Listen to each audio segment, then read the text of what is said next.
Outra coisa que a gente usa, outra ferramenta que a gente usa para avaliar os pacientes, para ver a gravidade do paciente, é o índice PF. Tá? Basicamente é a relação entre a PaDO2, né, o valor que você vai pegar lá na gasometria, pela FiDO2, né, a fração inspirada de oxigênio que a gente vai ver porque a gente que definiu a fração inspirada de oxigênio. Se o paciente está em ambiente é 21%, se o paciente está usando alguma medida de suporte de oxigênio, a gente vai ver mais para frente quanto é que é cada uma, mas é bem tranquilo. Você pode pegar qualquer busca rápida, você consegue achar se você não lembrar dos valores, tá? Mas é bem tranquilo. Então você vai dividir a PDO2 pela FiDO2 e esse resultado aí vai te mostrar um pouco da gravidade do paciente, né? Então, o paciente ali que tem uma relação PF em 300 e 500, ali você fica mais tranquilo, o paciente está mais direitinho, né? Mas o paciente abaixo de 400 já começa a ficar atento, né? Não é tão normal assim, né? Um paciente abaixo de 400. Abaixo de 300 já considera ele como insuficiência respiratória hipoxêmica, né?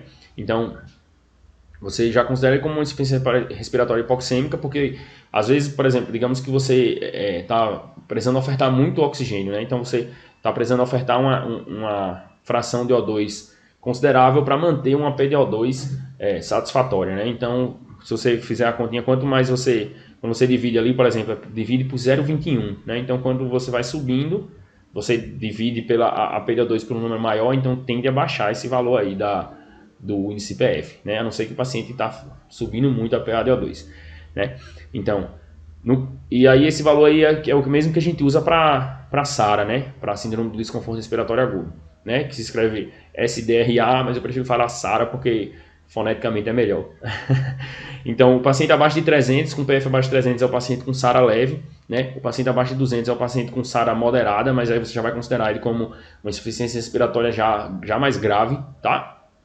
E o paciente com menos de 100 de PF é o paciente com SARA grave, beleza? Mas é um paciente com insuficiência respiratória aí super grave, que está abaixo de 200, então a gente já tem que ficar bem atento para esse paciente. É um paciente que precisa ir para a UTI, é um paciente que talvez você precisa definir via aérea para ele. Acho que existem vários outros critérios para a gente ver, né? Uma avaliação mais... Essa questão da definição de via aérea é uma coisa mais subjetiva, não, assim, existem critérios um pouco objetivos também, mas varia de paciente para paciente, né? Cada paciente é uma avaliação diferente. Quando você não tem a gasometria, né? Lembra que eu falei que você vai andando um paciente com insuficiência respiratória, você vai precisando da gasometria, mas eventualmente você não vai ter, né? Se você trabalha no interior, lá nas brenhas, então você não vai, dificilmente você vai ter gasometria, vai ter muito lugar que você vai ter só um hemograma e às vezes olha lá o hemograma, né? Mas assim, você tem o seu oxímetro, então isso aí pelo menos você consegue monitorizar o paciente, né? Que é uma monitorização excelente, né? Porque um paciente com saturação, que o oxímetro lê, então ele tem uma pressão razoável, né, para manter a perfusão periférica, né? Você consegue ver também quanto é que está a oxigenação do paciente, ver a frequência cardíaca, você até tem uma noção do ritmo, né, porque muitas vezes ele oscila, né? Então se o paciente está olhando lá o oxímetro, ele faz 130, daqui a pouco faz 60, 50, 90, 150, cada pulsação ele faz uma frequência diferente, provavelmente é um ritmo irregular, né? Então você consegue ver bastante coisa no oxímetro. Então, como você tem o seu oxímetro, eu espero que tenha. Se você não tiver, é bom já começar a pensar em adquirir um, né? Porque vai te ajudar bastante. Então, você pode usar a relação SF, tá? Você vai pegar a saturação e dividir pela fração inspirada de O2. E aí, existe uma relação, né? Que ela é até razoável, que ela corresponde mais ou menos à relação PF.